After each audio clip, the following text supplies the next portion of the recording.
Meditação para o dia. Patrocínio Brilhantina, o seu brechó de luxo no coração da Savassi.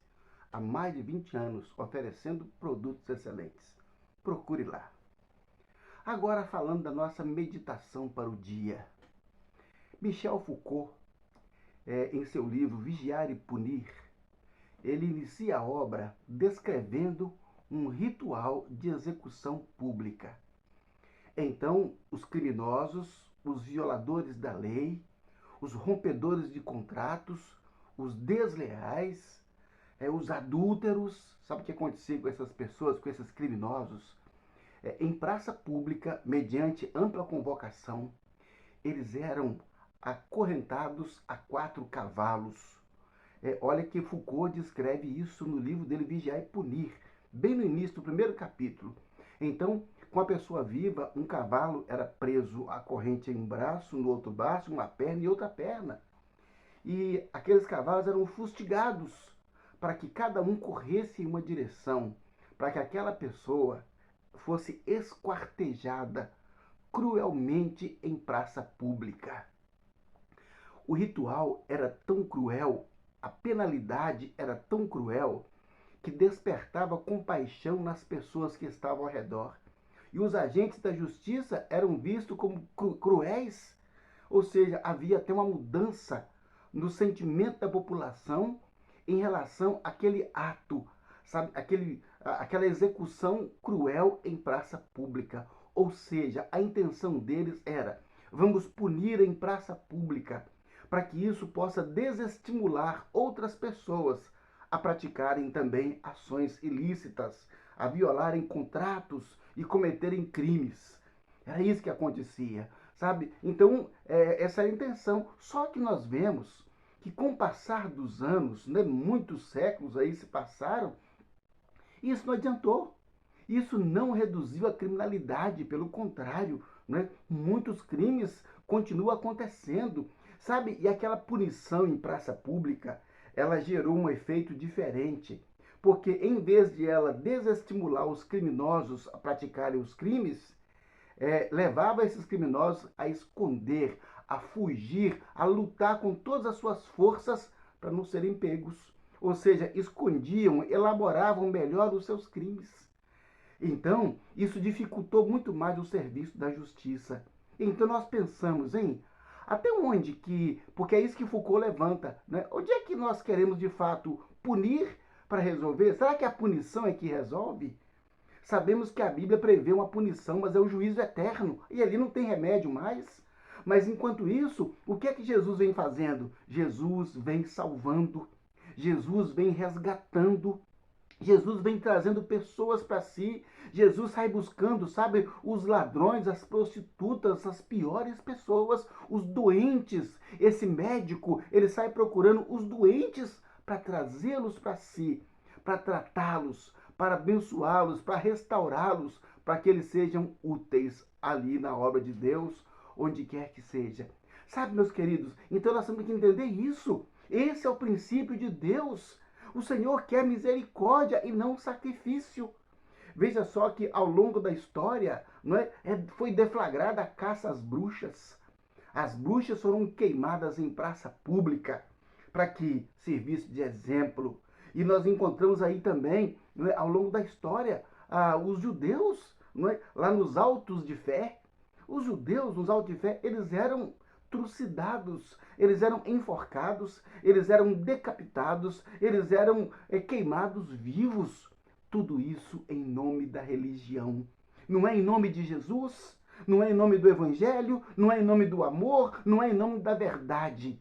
É em nome da religião que homens presunçosos, tomados pela síndrome de Lúcifer, querem implantar, sabe, o seu terror. E com isso, olha só, que desde a época medieval, a religião sempre foi usada como forma de dominação ideológica. E nós encontramos hoje, em pleno século XXI, isso ainda acontecendo em nome de Jesus, em nome de Deus. Ora, o que Jesus Cristo veio trazer? O que o Evangelho traz, senão compaixão e misericórdia? O que o Evangelho traz, senão bondade, justiça com misericórdia? É o que a Bíblia diz em Tiago, justiça com misericórdia. Mas então, nós encontramos tantas pessoas, em nome da sua religião, em nome do seu Deus, ou em nome simplesmente da sua vaidade, ou, quem sabe aí, do seu orgulho ferido, essas pessoas vêm e começam a caçar bruxas, começam a executá-las, a queimá-las em praça pública e a esquartejar os criminosos, conforme Foucault relata, a fim de moralizar, porque nós somos bons, nós somos justos, aqui nós fazemos tudo é certo. Sabe, queridos, Jesus está pouco interessado no que é certo, ele está interessado na misericórdia, porque a misericórdia é o princípio da transformação do coração do homem. A misericórdia é o princípio da conversão, porque foi a misericórdia de Jesus que levou a cruz para morrer no lugar de pecadores, como todos nós, tanto aquele que queima como aquele que é queimado em praça pública, ambos são igualmente pecadores. Na conversa com Jesus, com os discípulos, disseram: Senhor, Pilatos misturou o sangue das pessoas com o sacrifício que ofereciam. Será que eram mais pecadores que os outros? Senhor, a torre de Siloé caiu em cima das pessoas. Será que eram mais pecadores que os outros? Não, porque todos, se igualmente não se arrependerem, perecerão. Sabe, e a prova que nós temos de arrependimento é confissão. A Bíblia fala, não é? Que é um coração quebrantado e contrito, não desprezarás, ó Deus. Mas quem é o homem? Quem é o grande homem que despreza o coração contrito? Quem é o grande homem que vai punir em praça pública, vai esquartejar em praça pública o homem pecador? Que homem é esse? Que tem uma justiça maior do que a justiça de Deus? A misericórdia que deveria ser aprendida? Não é aprendida. Então, o princípio trazido por Deus é de bondade, é de misericórdia, é de compaixão, é de amor, é de oportunidade. Isso de fato vivido e não apenas pregado. Isso de fato trazido para o dia a dia e não simplesmente usado como demagogia, como argumento para trazer pessoas aos pés de Jesus Cristo, não sabendo elas que Jesus Cristo é esse que elas vão encontrar. Sabe, queridos, quando Pedro negou Jesus 3 vezes, Jesus preparou um encontro especial com Pedro. Está lá relatado em João capítulo 21. E Jesus encontrou com Pedro, fez outra pesca maravilhosa, e quando Pedro veio, ele disse: Pedro, você me ama? Ah, Senhor, eu sou seu amigo. Pedro, você me ama? Eu sou seu amigo, Senhor. Terceira vez, por quê, Pedro? Eu traí, eu enganei o Senhor, eu neguei o Senhor agora mesmo. Eu falei que morri pelo Senhor, mas eu neguei o Senhor agora mesmo. Jesus falou assim: Pedro, apacenta as minhas ovelhas. Pedro, cuida das minhas ovelhas. Sabe? E vamos falar então de Paulo, não é? O grande Paulo, nosso Paulo então, gente, não tem um nome maior do que esse, não é? Na Bíblia, só o nome de Jesus Cristo, o restante é Paulo, sabe? Paulo, gente, logo que ele foi caçar os cristãos, lá ele encontrou misericórdia, porque Jesus fuzilou e os olhos dele, ele ficou cego, e depois vai lá o Ananias orar por ele, para que Paulo pudesse enxergar. Aí deixou de ser o grande Saulo para ser o pequeno Paulo. Paulo, você continua o pequeno Paulo, não é? Esse é o princípio, é de ser o pequeno Paulo, sabe? Porque Saulo não quis mais ser chamado de Saulo, o grande rei de Israel. Não, eu quero ser Paulo, o pequeno, sabe? E o Paulo, sendo pequeno, ele nunca se esqueceu de que ele era pequeno. Nunca. Ele falou assim: eu tenho um espinho na carne aqui, sabe? Para que eu me lembre sempre que eu sou Paulo o pequeno e não Paulo o grande. Porque quando Paulo se esquece que ele é pequeno e começa a pensar que ele é grande, ele começa de novo a fazer inquisição. Ele começa de novo a ir atrás dos crentes em Damasco. Ele começa a rolar cabeças. Ele faria isso, mas o espinho na carne ajudava a lembrar o Paulo que: Paulo, você é pequeno. Paulo, lembre-se que você é pequeno, lembre-se de onde você saiu, lembre-se quem você era, lembre-se para que Deus te chamou. E Paulo, então, ele começou a compreender isso, que o princípio era o amor, era a misericórdia. E Paulo, então, combateu a religiosidade, combateu o farisaísmo, combateu o legalismo e pagou caro por isso. E sofreu, sabe? E foi perseguido, e foi apedrejado, e passou por naufrágios. Meu Deus, e foi preso. Gente, esse é o Paulo. É o Paulo que sofre pelos outros. sabe? É o Paulo que, sendo apedrejado, ele continua amando. Não é o Paulo que apedreja? Paulo apedrejou quem? Né? Só lá atrás, no caso do Estevão. Depois que o Saulo virou Paulo, nunca mais apedrejou. Ué, que Paulo é esse que apedreja? Não, Paulo não apedreja.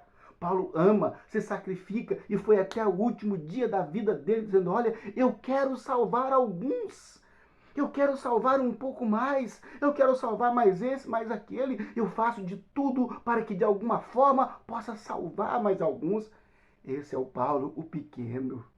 Esse é o Paulo, o pequeno, que sofreu pelo Evangelho, sabe? E quando ele desentendeu lá com o Barnabé, sabe? Foi cada um para um lado, mas o Barnabé continuou sendo do coração dele, continuou na obra de Deus. Ah, João Marcos, eu não quero você mais não. Mas ele não desconsagrou, sabe? Nem o Barnabé e nem o João Marcos, nenhum deles. Pelo contrário, disse depois: ó, fala com o João Marcos que eu preciso dele. Traga aqui o João Marcos, que ele me é útil ao Evangelho.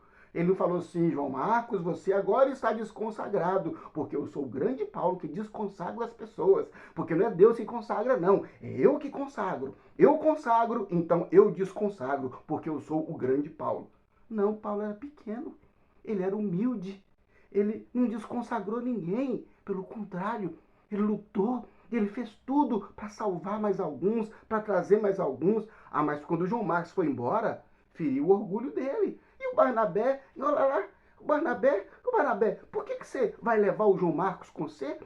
A gente não devia, ele abandonou a gente no meio lá de uma missão, ele foi desleal conosco.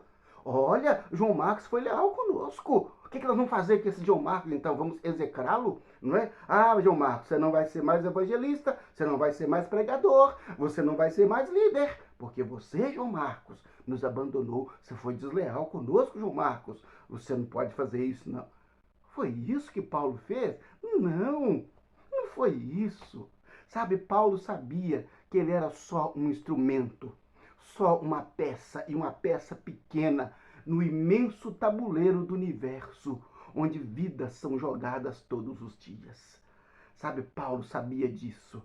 E por isso que ele se considerava Paulo, o pequeno, o homem que enxergava pouco, mas ele tinha a visão do sobrenatural. Ele conseguiu ser arrebatado ao terceiro céu e ouvir palavras que nenhum homem nessa terra era digno de ouvir, porque não tinha preparação para isso.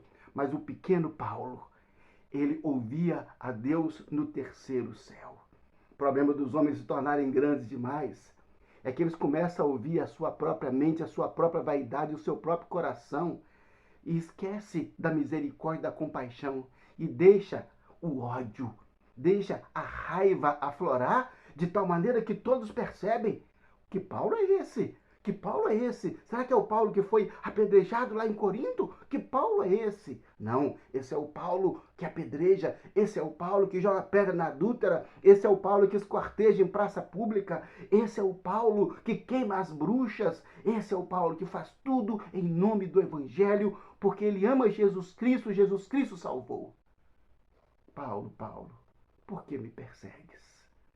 Paulo, Paulo, por que me persegues? Dura coisa é recalcitrar contra os aguilhões.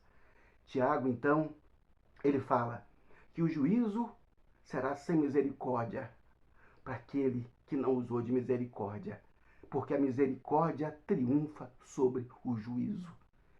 Como disse Satanás, pele por pele, tudo o homem dará pela sua pele.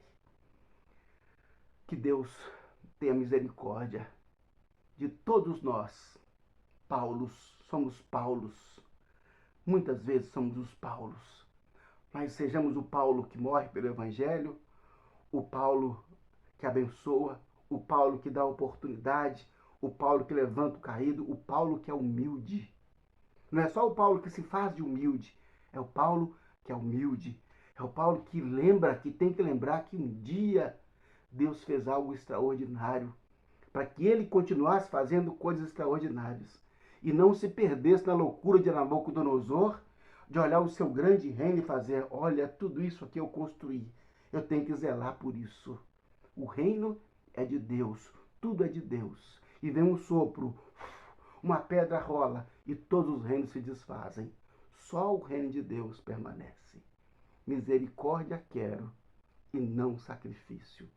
Foucault, no seu livro, nos ensina que o castigo público, ele não regenera, ele não conserta, ele leva os homens à loucura. O escândalo virá, mas ai daquele por meio de quem virá o escândalo. Senhor meu Deus, tenha misericórdia, Pai, de nós, homens, que tantas vezes, atacados pela síndrome de Lúcifer, enlouquecemos. Ficamos loucos, ficamos doidos, varridos, Pai.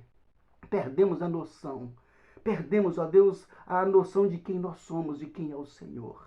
Oh Deus, tem misericórdia de nós. Ajuda-nos a voltar ao primeiro amor. Ajuda-nos, ó Deus, a lembrar, Pai, que somos Paulos, que somos pequenos e que grande é o Senhor e que só o seu reino é grande. Oh Deus, ajuda-nos, ó Pai amado, a lembrar, Pai, que todos pecamos, que todos nós estamos sujeitos ainda a pecar, mas que o seu sangue nos purifica de todo o pecado e o Senhor perdoa e esquece e nunca mais fará menção dos nossos pecados. Obrigado, meu Deus, por sua compaixão. Obrigado, meu Deus, por sua misericórdia. Ajuda a sua igreja, Pai, para que a vaidade, meu Deus, para que a síndrome de Lúcifer, ó Deus, para que a grandeza, Pai, não traga sobre o homem a loucura de Nabucodonosor. Oh Deus, tenha misericórdia de todos nós. Tenha misericórdia da sua igreja, Pai. Tenha misericórdia dos inocentes, dos incautos. Tenha misericórdia dos simples. Tenha misericórdia, meu Deus, em nome de Jesus.